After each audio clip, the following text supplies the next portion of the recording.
तो कैसे हैं आप सब? आई होप आप लोग सब ठीक हैं। Q&A सेशन 3 है, क्वेश्चंस रेडी हैं। काफ़ी सारे क्वेश्चंस आए थे और काफ़ी इंटरेस्टिंग क्वेश्चंस आए थे, तो चलिए शुरू करते हैं। अगर कोई क्वेश्चन मिस आउट हो जाता है तो आप फिर से पूछ लीजिएगा। जनरली मैं आपको इंस्टेंटली रिप्लाई दे देता हूँ कमेंट करके ही, लेकिन इस क्वेश्चन एंड सेशन के तहत आपको काफ़ी सारी इन्फॉर्मेशन मिल जाएगी दूसरों के क्वेश्चन से भी। सबसे पहला क्वेश्चन पूछा है कोहली गेमिंग ने। इन्होंने प्रयागराज मुंबई LTT डोरंटो एक्सप्रेस के जर्नी पे क्वेश्चन किया है कि भाई फिर से खाने की फिलिंग करके देते हैं क्या? जब मैंने ट्रैवल किया था 3AC में तो उसमें तो नहीं दिया था, 2AC में भी जनरली नहीं देंगे। अब मैं आपको कोई ऐसे ऐसे टिप नहीं देना चाहता, लेकिन अगर आपको फिर से खाना एक्स्ट्रा चाहिए तो आप उससे पूछ लीजिए, पे करके भी आपको एक्स्ट्रा खाना दे देगा। अगर उसके पास एक्स्ट्रा बचा होगा तो जनरली वो बचा रहता है, क्योंकि कोई ना कोई, कभी कोई दाल नहीं खाता है, कभी कोई सब्ज़ी अवॉइड करता है, कभी कुछ, तो मिल सकता है। लेकिन जनरली वो लोग चॉइसेस नहीं बदलते और इस ट्रेन में तो नहीं बदले थे। इसमें चाय का अच्छा खासा ड्रामा हुआ था, अगर आपने वो वीडियो नहीं देखा है तो ज़रूर देखिएगा। नेक्स्ट क्वेश्चन है, आपके बेटे की एज क्या है? तो मेरे बेटे की एज 7 है और भाई बहुत ही इंटरेस्टिंग जर्नी रही है, बहुत ही छोटी थी लेकिन मज़ेदार थी। नेक्स्ट क्वेश्चन है सैयद सुफियान का। इन्होंने पूछा है बेगमपेट से ज़ाहिराबाद के लिए कौन सी ट्रेन है? तो आई थिंक काफ़ी सारी ट्रेन्स है और आप अपनी सहूलियत के हिसाब से देख सकते हो। इतनी भी ज़्यादा नहीं, जैसे कि मैं ये कहूँ कि 20-25 ट्रेन है, लेकिन जितना मुझे पता है 3-4 डेली ट्रेन्स हैं, सुबह भी है, शाम को भी है और रात को भी है। तो जैसी आपकी सहूलियत हो आप उस हिसाब से ट्रैवल कर सकते हैं। वीकली ट्रेन्स भी हैं। मनु जान का क्वेश्चन है कि कौन सी डिजिटल वॉच मैंने पहना है? तो सैमसंग की वॉच है भाई, वॉच 4 है और कोई ऐसा नई लेटेस्ट वॉच नहीं। नेक्स्ट क्वेश्चन है जावेद भाई का, एक्चुअली फीडबैक टाइप है। मैंने ज़्यादा ट्रेन और प्लेटफॉर्म के व्यूज़ नहीं दिखाए हैं, तो वो ज़्यादातर लोग देखना पसंद करते हैं। तो भाई मैं खुद भी थोड़ा इस जर्नी में इस बात से डिसअपॉइंटेड था अजंता एक्सप्रेस की, कि भाई कुछ ज़्यादा देखने को मिला नहीं, क्योंकि मैं जब भी बाहर देखता था तो वो बहुत ही डार्क अंधेरा रहता था, तो उस चलते कुछ भी ज़्यादा मुझे देखने को या कैप्चर करने को मिला ही नहीं। और जब भी मैं कुछ कैप्चर भी किया तो वो इतना ज़्यादा हिलता हुआ अंधेरा टाइप था कि मैंने सोचा क्या ही दिखाना। तो हाँ, ये थोड़ा सा इस बार मिस हो गया। अगला क्वेश्चन है आयान हुसैन का। इन्होंने पूछा है कि कौन सी ट्रेन कब LHB होती है, ये कैसे पता चलता है? भाई ऑफिशियल अपडेट जब आता है कोई भी जोन का तो उससे पता चलता है। जनरली मैं ट्रैक रखता हूँ हर अलग अलग जोन का, कोशिश करते हैं कि भाई उनसे पहले खबर मिल जाए, क्योंकि अगर उन्होंने अपने प्रेस रिलीज में दे दिया है कि ये ट्रेन LHB होगी सो एंड सो डेट को, तो बहुत चांसेस है कि वो तभी हो जाएगी। अगला फीडबैक है आमिर, आई थिंक आमिर नाम है, आमेर नाम है, पता नहीं, यूज़र नेम तो ऐसा ही कुछ दिखा रहा। इन्होंने कहा कि आपने गलत ट्रेन पकड़ी थी, देवगिरी एक्सप्रेस पकड़ना चाहिए था लिंगमपल्ली से मुंबई CSMT के लिए वाया सिकंदराबाद, वो बेहतर रहती। तो हाँ, डायरेक्ट मुंबई के लिए वो बेहतर रहती और वो डेफिनेटली एक ऑप्शन हमेशा अवेलेबल है, क्योंकि वो भी डेली ट्रेन है और मैं उसमें भी ट्रैवल करने की पूरी कोशिश करूँगा आगे चलते। इस बार अजंता एक्सप्रेस में अवेलेबल था, देवगिरी एक्सप्रेस में वेटिंग था और अजंता एक्सप्रेस की रिक्वेस्ट भी आ रही थी, तो हमने सोचा कि उसे कवर कर लेते हैं और मुंबई भी वाया वाया पहुँच जाएंगे मनमाड से। नेक्स्ट कमेंट है पवन साकेत का। इन्होंने कहा बहुत लकी हैं आप, इस ट्रेन में कंफर्म सीट मिलना मुश्किल है। तो भाई ये बात तो बिल्कुल सही है, और एक्चुअली मैंने टिकट अजंता एक्सप्रेस को देख के ही प्लान किया था और मैंने देखा कि उसमें RAC है 2 दिन पहले जब मैंने चेक किया था जर्नी करने से, तो बोला भाई कर सकते हैं, तो हुसैन सागर में ले लिए, पहुंच गए हैदराबाद, वहाँ से अजंता एक्सप्रेस। अगला क्वेश्चन है फिर से वही वॉच के बारे में है कि क्या मैं बता सकता हूँ कौन सी वॉच है? भाई सैमसंग की क्लासिक वॉच 4 है, जो आई थिंक सेल के दरमियान आजकल तो 7,000 ऐसे ही मिल जाती है। काफ़ी अच्छी और रिलायबल है। मैं कोई स्पॉन्सर या कोई चीज़ नहीं कर रहा हूँ, ना ही मुझे उसकी एडवर्टाइज करना है, लेकिन मेरे काम के लिए सफिशिएंट है। आजकल तो वॉच 7 अल्ट्रा चल रही है। नेक्स्ट क्वेश्चन है सुमित का। इन्होंने केरला संपर्क क्रांति एक्सप्रेस के वीडियो पे पूछा था कि आपने कितने टाइम पहले टिकट बुक किया था? भाई केरला संपर्क क्रांति एक्सप्रेस की बुकिंग काफ़ी टाइम पहले कर लो तो बेहतर है। वेटिंग ही था मेरा, लेकिन वो कंफर्म हो गया था, तो वो एक अच्छी चीज़ थी। कम वेटिंग था, वरना कई बार तो उसमें वेटिंग भी कंफर्म नहीं होता। और अगर आप लॉन्ग डिस्टेंस करें, जैसे कि दिल्ली से गोवा या रत्नागिरी या फिर मैंगलोर तक जाने की सोच रहे हैं तो कंफर्म ले तो बेहतर है। नेक्स्ट क्वेश्चन बहुत ही अच्छा है। उन्होंने पूछा है कि मेरे बेटे का नाम क्या है। तो मेरे बेटे का नाम जोहेब है और उन्हें वीडियो बहुत अच्छा लगा, तो thank you so much. Next एक अच्छा इन्फॉर्मेशन है, ट्रैक बीट्स ने दी है। उन्होंने बताया है कि अजंता एक्सप्रेस की पहले रेक शेयरिंग फलकनुमा एक्सप्रेस से होती थी, लेकिन जब फलकनुमा एक्सप्रेस को LHB दे दिया गया तो फिर अजंता एक्सप्रेस को उसकी रेक शेयरिंग से हटा दिया गया, और आई थिंक उसके ही चलते उन्होंने कच्चेगुड़ा मैसूरू एक्सप्रेस के साथ रेक शेयरिंग शुरू कर दिया। खैर अब तो अजंता एक्सप्रेस भी जनवरी से LHB हो जाएगी। नेक्स्ट क्वेश्चन है मिस्टर डी शरीफ का। इन्होंने पूछा है मुंबई CSMT हज़रत निज़ामुद्दीन राजधानी एक्सप्रेस के वीडियो पे डायनामिक फेयर क्या होता है। तो मैंने इन्हें कहा था कि मैं Q&A सेशन में कवर करूंगा। सबसे पहली चीज़ तो डायनामिक फेयर का नाम से ही आप समझ जाएंगे कि फेयर बदलेगा, क्योंकि डायनामिक वर्ड ही उस चीज़ से रिलेटेड होता है। जैसे फ़्लाइट्स में आपने देखा होगा सीट कम होती है या टाइम कम होता है तो फेयर बढ़ जाता है। रेलवे में तो प्रिसाइसली अगर टाइम कम है या सीट कम है आपकी जर्नी करने से पहले तो फेयर बढ़ता चला जाएगा। कितनी बार तो ऐसा होता है कि 300-400 सीट खाली रहेगी लेकिन टाइम खाली 1 हफ्ता बाकी रहेगा जर्नी को, और डायनामिक फेयर अच्छा खासा लगा रहता है। तो इस तरह से कुछ डायनामिक फेयर होता है और इसी तरह से वो बढ़ता है। तो अगर आप 2 महीने पहले एकदम जैसे बुकिंग ओपन होती है तब बुक करेंगे तो आपको हो सकता है डायनामिक फेयर ना मिले, लेकिन अगर 2 महीने पहले भी किसी ने 15-20 सीट कुछ लोगों ने ले ली है तो हो सकता है आपको डायनामिक फेयर दिख जाए क्योंकि सीट्स कम हो गई। अब ये भी एक सिनारियो होता है राजधानी एक्सप्रेस में, डोरंटो में, शताब्दी में कई बार कि 2 महीने पहले बुकिंग हुई है, कोई एकदम पीक टाइम नहीं है, तो उस वक्त डायनामिक फेयर नहीं रहेगा। लेकिन अब 1 महीना जर्नी को बाकी है या 15 दिन बाकी है और सीट्स अभी भी काफ़ी खाली है, लेकिन टाइम चूँकि कम है तो एल्गोरिदम में उस तरह से डाला हुआ है सिस्टम में कि वो फेयर आपको बढ़ा के बताएगा, और IRCTC पे कभी भी आप चेक करेंगे तो आपको डायनामिक फेयर लिखा नज़र आएगा।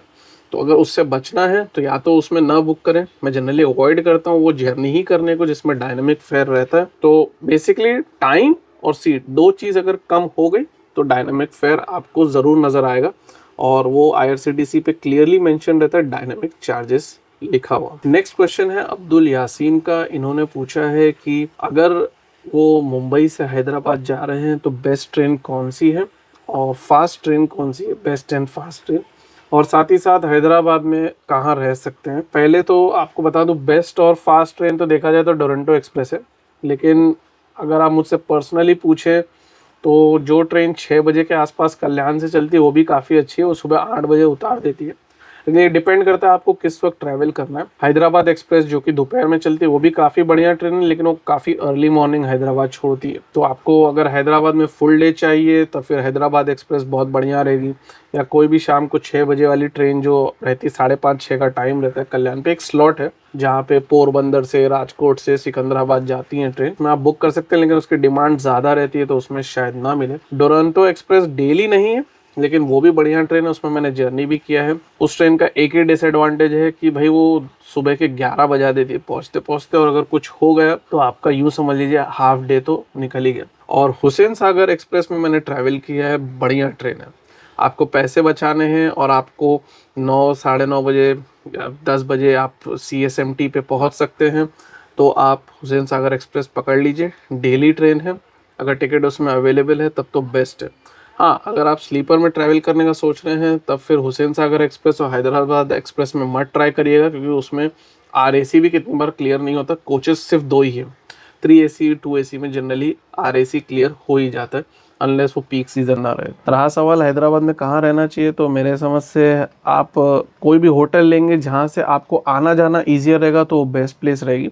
अगर आप रेलवे स्टेशन के पास रहना चाहते हैं तो हैदराबाद पे रिटायरिंग रूम है, लेकिन उसकी टाइमिंग बहुत ही ज़्यादा फिक्स्ड और मुझे ऐसा लगता है जैसे कहना चाहिए कि सख्त है, यानी कि 8 बजे का आपका चेक इन रहेगा और 8 बजे का चेकआउट रहेगा, तो वो काफ़ी ज़्यादा प्रॉब्लम क्रिएट कर देता है। तो मैंने यही देखा है कि अगर आपको 3-4 घंटा भी अगर वहाँ पे रुकना हो तो भी 24 घंटा ही बुक करना पड़ेगा, और रूम्स कम है तो कई बार वो मिलते ही नहीं। काचीगुड़ा पे भी डॉर्मेट्री है, बहुत ही बढ़िया है, और अभी जल्दी ही आपको मैं एक वीडियो भी प्रेजेंट करूँगा जिसमें मैं दोनों का कंपैरिजन बता दूंगा, तो भाई सब्सक्राइब कर लीजिए, आपको वो डिटेल मिल जाएगी। लेकिन मेरी सजेशन ये है, हैदराबाद बहुत ही बड़ा शहर है, तो जहाँ से भी आपको कुछ जगहों पे अगर जाना है तो वहाँ पे पास में अगर आप किसी होटल में रहेंगे तो आपको ईजियर पड़ेगा। नेक्स्ट क्वेश्चन है लगेज से रिलेटेड।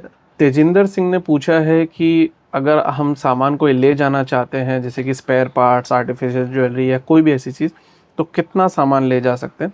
सबसे पहली बात तो अगर आप बिज़नेस से ट्रैवल करें या पर्सनल ट्रैवल करें, लगेज का जो वेट है वो फिक्स है। AC 3 टियर में अगर आप ट्रैवल करेंगे तो 40 किलो आप मैक्सिमम ले जा सकते हैं।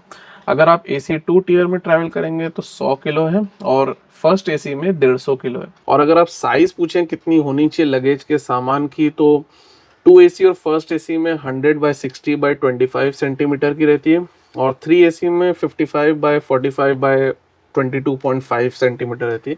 वैसे इतना प्रिसाइसली कोई देखता नहीं, लेकिन मैं यही कहूँगा बहुत ही बड़ा और फैट लगेज मत लेके जाइए। 3AC 2AC हो, इवन फर्स्ट AC में भी अवॉइड करिए क्योंकि वो सीट के नीचे नहीं जाएगा। तो कई बार लोग लेके जाते हैं और फिर वो बीच में जहाँ पैर आदमी नॉर्मली रखेगा वहाँ पे वो पड़ा रहता है और बहुत दिक्कत होती है। तो बहुत फैट और बड़े सूटकेस ये सब न लेके जाएं, छोटे 2 बैग रख लें, वो ज़्यादा बेहतर है। और अगर आपके पास ज़्यादा लगेज है तो 2AC या फर्स्ट AC में ट्रैवल कर सकते हैं। कुछ लोगों को मैंने देखा है 2AC में प्रिसाइसली इसी वजह से ट्रैवल करते हुए क्योंकि उनके पास लगेज ज़्यादा रहता है, तो वो एक मेंटल पीस हो जाती है। भाई अगर 2 लोग के पास 3-6 बैग हैं तो 3AC में तो बहुत ही दिक्कत हो जाती है। तो ख़ास तौर से अगर आप 3AC इकोनॉमी में ट्रैवल कर रहे हैं तब तो बहुत ही दिक्कत होती है। अगला क्वेश्चन मिस्टर कैट का है। इन्होंने पूछा है कि जब मैं डोर के पास या कहीं पे भी व्लॉग बनाता हूँ तो मेरा बेटा किधर रहता है। तो जनरली तो वो सीट पे ही बैठा रहता है, लेकिन कितनी बार ऐसा भी रहता है कि उसका भी मन करता है बाहर देखने का, तो मैं उसको बहुत सेफली जो कोच अटेंडेंट की एक छोटी सी बेंच रहती है या कुर्सी टाइप कह लीजिए, बेंच तो क्या ही कहेंगे, वहाँ पे बैठा देता हूँ। बीच में रहती है एक्चुअली वो पीसफुली बैठ के देखते रहता है और हम आराम से अपना वीडियो बनाते हैं जो आपको दिखा सकें। नेक्स्ट रोहन कुमार ने कहा है कि उन्हें वीडियो काफ़ी अच्छा लगा। उन्होंने कहा था मुंबई जाने वाली दिल्ली सराय रोहिला गरीब रथ एक्सप्रेस 12215 के वीडियो पे, और उनकी रिक्वेस्ट थी एक जर्नी सब्सक्राइबर के साथ। तो भाई ये थोड़ा बहुत मुश्किल है कहना, क्योंकि अगर मैं आपसे वादा करूं कि मैं जाने वाला हूं लेकिन अगर कोई वजह से प्लान कैंसिल हो जाए तो भाई वो बहुत बड़ी एक जिम्मेदारी हो जाती है। तो इसीलिए अभी मैंने कोई ऐसा प्लान नहीं किया है कि मैं इस चीज़ का नुकसान कोई भी मेरे व्यूअर्स पे या किसी पे डालना चाहूँ, क्योंकि मेरे बहुत से प्लान्स कैंसिल हो जाते हैं, कभी तबीयत की वजह से, कभी कोई काम की वजह से, कभी कोई पर्सनल रीज़न से। इसीलिए मैं किसी को भी ये रिकमेंड नहीं करता कि भाई मेरे साथ जर्नी करो। मुझे अच्छा लगता है कोई ट्रैवल करे, तो काफ़ी टाइम पहले भी बहुत सारे लोगों ने रिक्वेस्ट की है, लेकिन मैं जनरली इस चीज़ को अवॉइड करता हूँ क्योंकि प्लान्स कैंसिल हो जाए तो आपको बहुत ही ज़्यादा डिसअपॉइंटमेंट के साथ साथ नुकसान भी होगा। भाई आपको भी टिकट कैंसिल करना पड़ेगा। नेक्स्ट कमेंट है विनोद कुमार का। इन्होंने बताया कि अजंता एक्सप्रेस में 80 की दशक में ट्रैवल किए थे और तब वो मीटर गेज ट्रेन थी, और इनका आगे भी इंफॉर्मेशन मैंने पूछा था तब बताए थे कि ये तब कम स्टॉप्स लेती थी और टाइमिंग वही था। तो ये कह सकते हैं कि 80 के दशक से 2024 हो गया है, टाइमिंग वही है। टाइमिंग वैसे उस ट्रेन का सुधारने की बहुत ज़रूरत है, लेकिन उससे पहले डबल लाइन होना बहुत ज़रूरी है, क्योंकि वो जब तक डबल लाइन नहीं होगा कोई भी ट्रेन उस रूट पे तो क्या ही फास्ट चलेगी। नेक्स्ट एक फीडबैक है मीर सादिक अली का। इन्होंने कहा कि रिव्यू अच्छा है अजंता एक्सप्रेस का, लेकिन मैं कुछ स्टेशंस मिस कर गया, और जो भी स्टेशन का इन्होंने नाम लिया वो सब भाई रात में आते हैं, तो भाई पूरा दिन जर्नी कर रहे थे और एक दिन पहले से शुरू थी, तो इसलिए भाई रह गई वो तीनों स्टॉप्स की कवरेज। जो भी स्टेशन का इन्होंने नाम लिया है वो रूट मैंने हुजूर साहिब नांदेड़ हज़रत निज़ामुद्दीन संपर्क क्रांति एक्सप्रेस में, जिसे मराठवाड़ा संपर्क क्रांति कहते हैं, उसमें मैंने कवर किया था।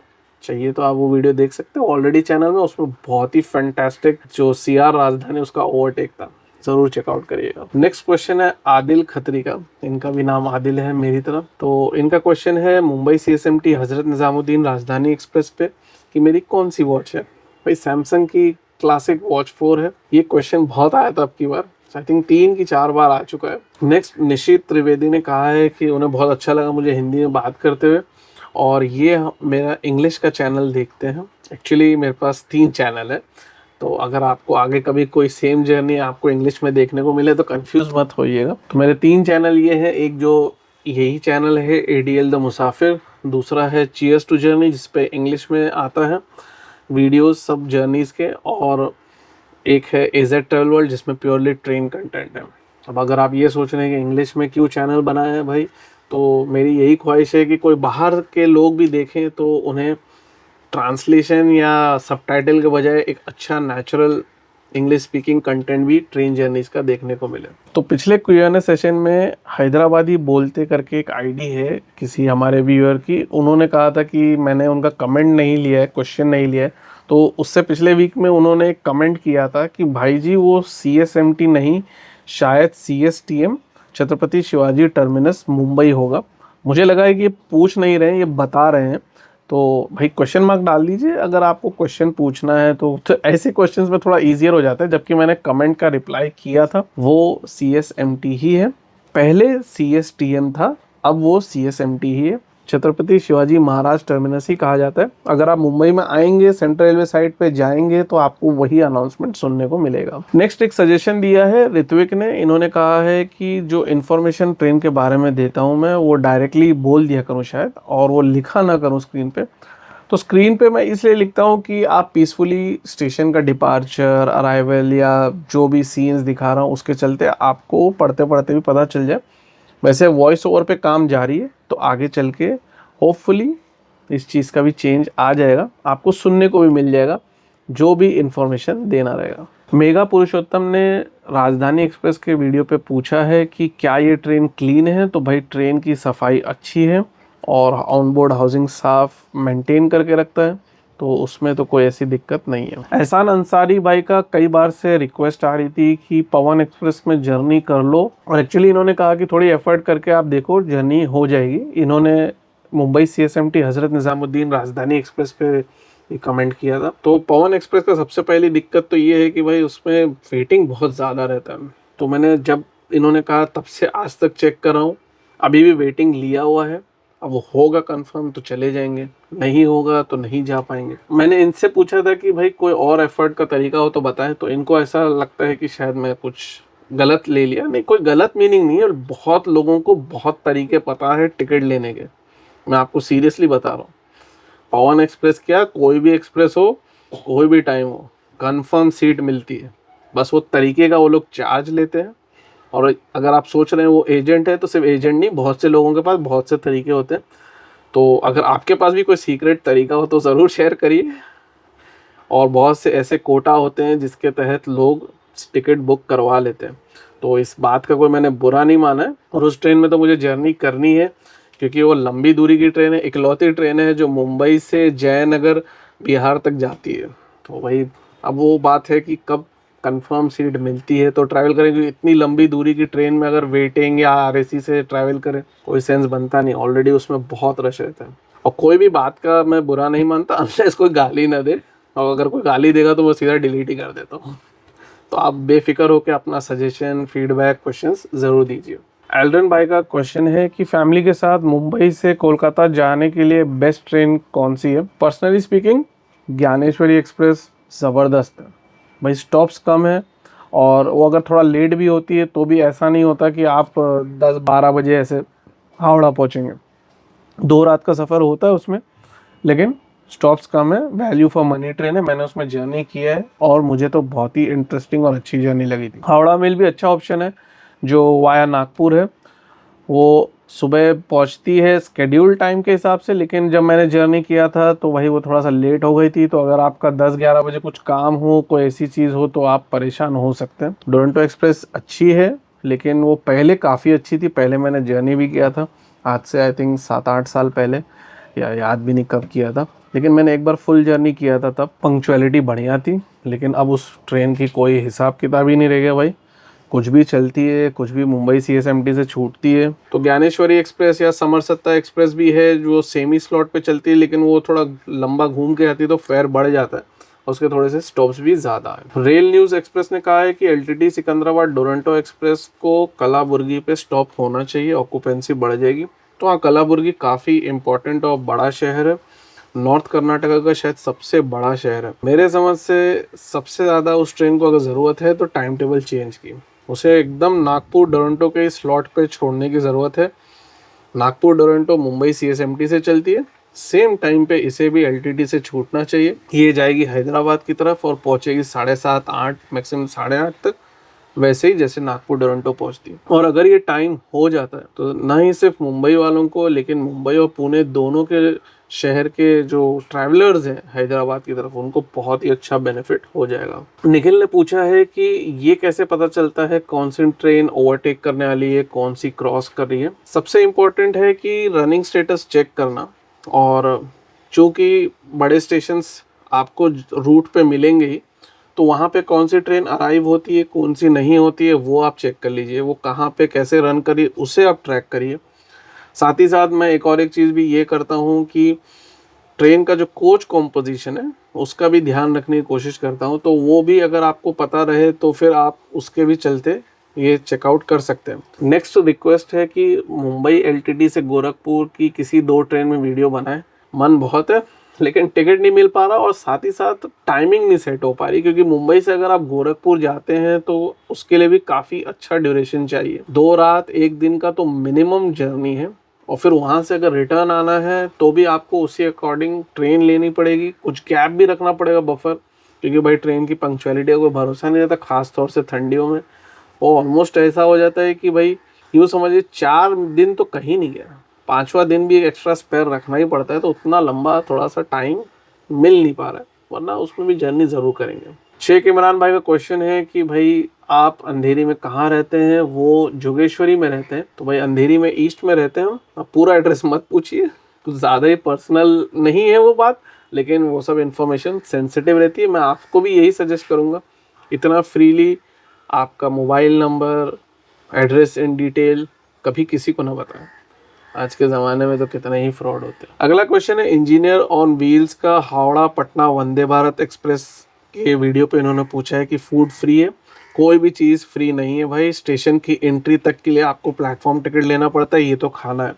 बस फ़र्क ये है, अगर आप कोई भी प्रीमियम ट्रेन की टिकट की बुकिंग करते हैं तभी आप पैसा दे सकते हैं। तो जो भी फिक्स कैटरिंग चार्जेस है अगर आप वो पे करेंगे तो जर्नी करने के वक्त आपको कोई भी एक्स्ट्रा पेमेंट करने की ज़रूरत नहीं है। कोई टिप मांगे तो भी वो आपके ऊपर, आप देना चाहें या ना देना चाहें, लेकिन वो भी कंपलसरी नहीं है। अगर आपने कैटरिंग नहीं ली है, आपने टिकट बुक करते टाइम नो फूड का चॉइस पे क्लिक किया है, या फिर आप काउंटर से ले रहे हैं और उसको कह दिया है कि कैटरिंग ये चार्जेस नहीं पे करना आपको, तो आपको सिर्फ पानी की बोतल मिलेगी।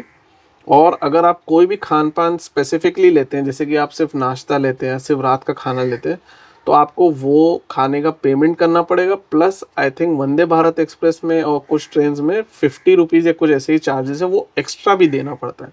तो ये कुछ तरीका है। बेस्ट तो यही है कि अगर आप ट्रैवल कर रहे हैं और आपको खाना न रखना हो तो भाई ले लीजिए खाना टिकट के टाइम ही। और अगर आपने नहीं लिया है तो आप कहीं से लेके आ जाइए। अभी तक कोई ऐसी ट्रेन नहीं मिली सिवाय फर्स्ट एसी में, जब मैंने ट्रैवल किया था मुंबई राजधानी के, उसका खाना लाजवाब था, प्योर वैल्यू फॉर मनी।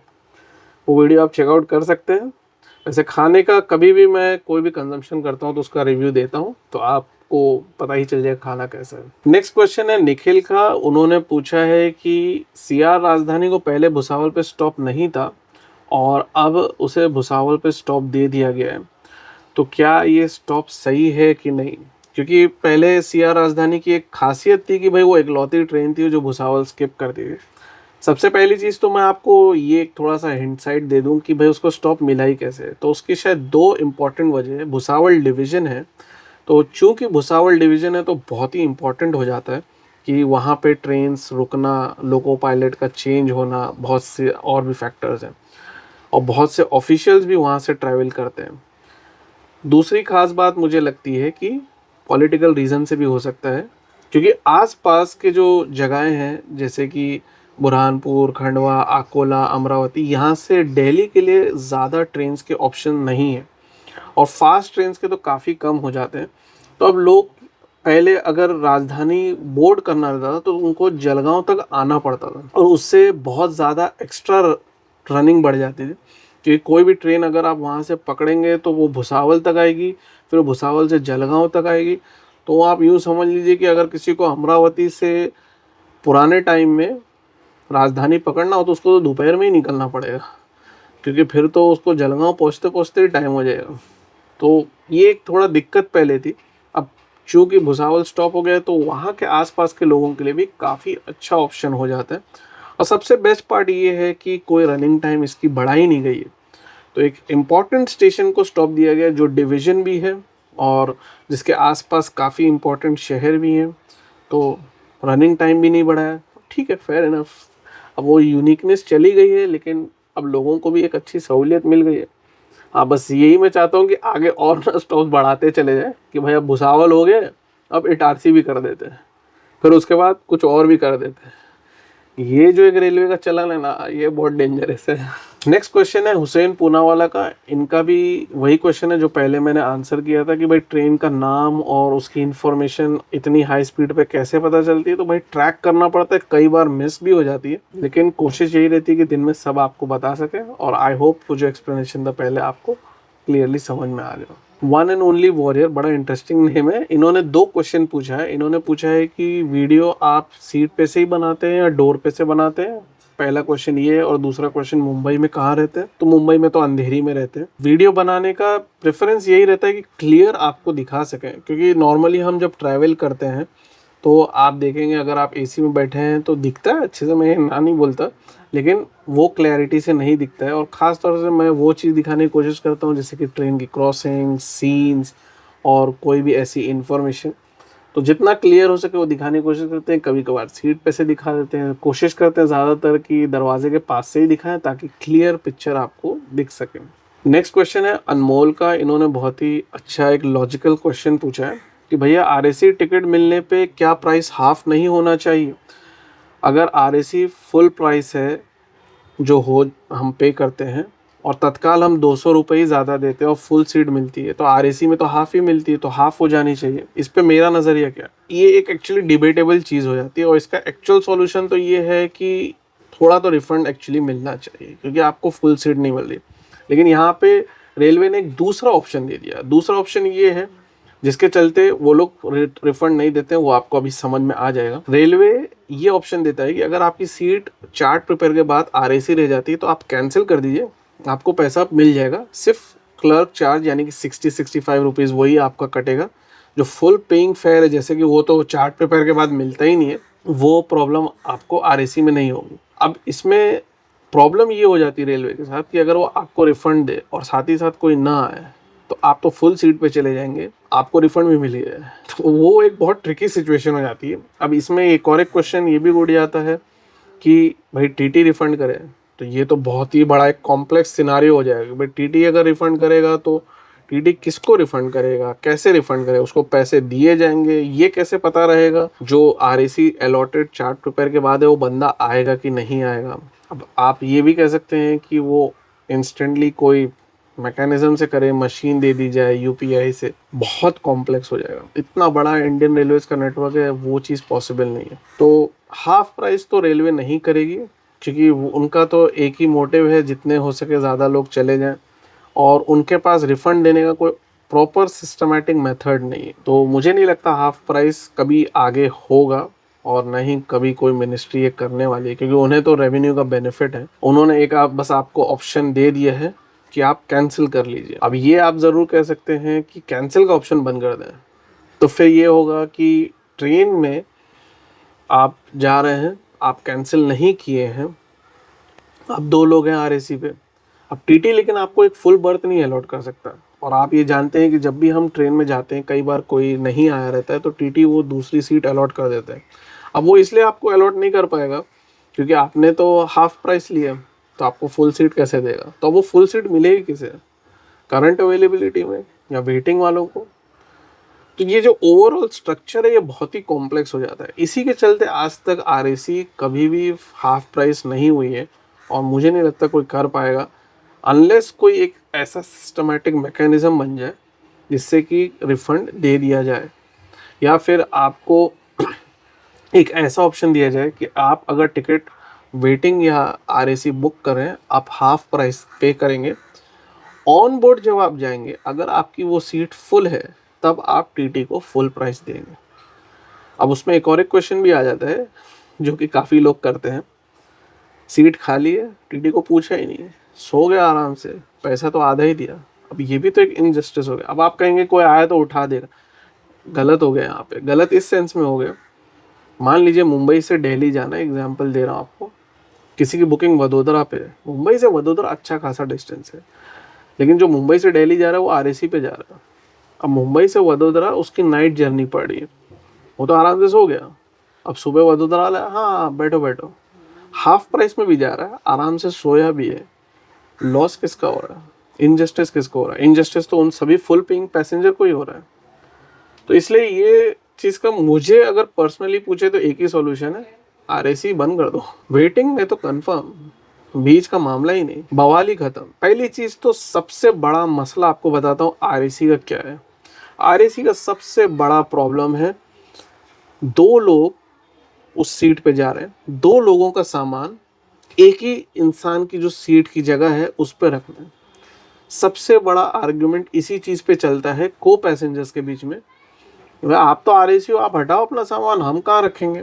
आप खुद सोचिए, ये सबसे बड़ा डिसएडवांटेज है। तो मेरे से अगर आप पर्सनली मेरा नज़रिया पूछे, आरएसी होना ही नहीं चाहिए। कंफर्म या वेटिंग, वेटिंग है आप आ नहीं सकते, कंफर्म सब लोग जाएं, बात खत्म। आप दूसरा ऑल्टरनेट देखिए, इंडिया में बहुत सारे ऑप्शंस हैं। इमरजेंसी है तत्काल लीजिए, प्रीमियम तत्काल लीजिए, वो भी तो गवर्नमेंट ने ही दे रखा है। फ्लाइट है, और गवर्नमेंट के हिसाब से अगर देखा जाए तो सबसे अच्छा ऑप्शन यही है कि वो लोग इंफ्रास्ट्रक्चर पे ज़्यादा वर्क करें। जैसे कि मल्टीपल लाइंस होना बहुत ज़रूरी है, मल्टीपल लाइंस होंगी तो ज़्यादा ट्रेन इंट्रोड्यूस हो सकती है। बहुत ज़्यादा बड़ा आंसर दे दिया मैंने। शॉर्ट में एक ही चीज़ है, आरएसी नहीं होना चाहिए, ये मेरा नज़रिया। अब ये फिर से बहुत बड़ा डिबेट हो जाएगा, कुछ लोग कहेंगे अरे यार आप तो आधी पब्लिक को गायब ही कर दोगे। रिफंड का कोई सॉल्यूशन नहीं, हाफ प्राइस का कोई सॉल्यूशन नहीं, और वो मुझे नहीं लगता कभी हो पाएगा। शेख अरबाज पूछ रहे हैं कि क्या मैं रेलवे में वर्क करता हूँ? बिल्कुल नहीं भाई, रेलवे में नहीं वर्क करता हूँ, अपना खुद का काम है, ट्रैवल कर लेते हैं क्योंकि मौका मिलता है। नेक्स्ट क्वेश्चन है राकिब अंसारी का, महाराष्ट्र संपर्क क्रांति एक्सप्रेस के वीडियो पे पूछा है इन्होंने कि ये ट्रेन कौन से प्लेटफॉर्म पर आती है और कितने बजे प्लेटफॉर्म पर लग जाती है। मोस्टली 7 नंबर पे आती है, लेकिन हो सकता है कभी कभार 6 पे भी आ जाए, लेकिन 6 या 7 पे ही मोस्टली आती है। और ये आधा घंटा या ऐसे ही अराउंड प्लेटफॉर्म पे लगा दी जाती है। जुबैर भाई पूछे बेस्ट ट्रैकिंग ऐप कौन सा है बताएं। भाई ट्रैकिंग ऐप तो बहुत सारे हैं, मैं किसी ऐप का इस पर नाम नहीं लेना चाहता, लेकिन जो चुनिंदा बेस्ट ऐप है वो आपको डाउनलोड से ही पता चल जाएंगे प्ले स्टोर से, तो आपको जो अच्छा लगे। NTES भी अब काफ़ी हद तक इम्प्रोवाइज हो चुका है, तो उसकी भी अपडेट डिसेंट रहती है। खास तौर से डाइवर्टेड ट्रेन्स के बारे में अच्छी इन्फॉर्मेशन मिल जाती है, वो गवर्नमेंट का ऑफिशियल ऐप है। चलिए अब फाइनल क्वेश्चन लेते हैं, शेख अरबाज का है, Mumbai LTT Secunderabad Toronto express पे। भाई आपका नाम क्या है और आप कहाँ रहते हैं? भाई आदिल मेरा नाम है, जो कि हर वीडियो में मैं लिख के भी दिखा देता हूँ, और मुंबई में रहते हैं। तो आई होप आप सबके सभी क्वेश्चंस मैंने इस हफ्ते के एड्रेस किए हैं। अगर कोई छूट गए हैं तो माफ़ी चाहता हूँ। अगर आपको अच्छा लगा हो ये क्वेश्चन एंड आंसर सेशन तो भाई लाइक ज़रूर करिएगा। कोई सवाल हो तो बिल्कुल पूछिए, अगले क्वेश्चन एंड आंसर सेशन में भी उसको एड्रेस किया जाएगा। अपना ख्याल रखिएगा, ट्रैवल करें सेफली। मिलेंगे फ्राइडे को फिर एक इंटरेस्टिंग नई जर्नी के साथ। तब तक के लिए गुड बाय, मुस्कुराते रहें।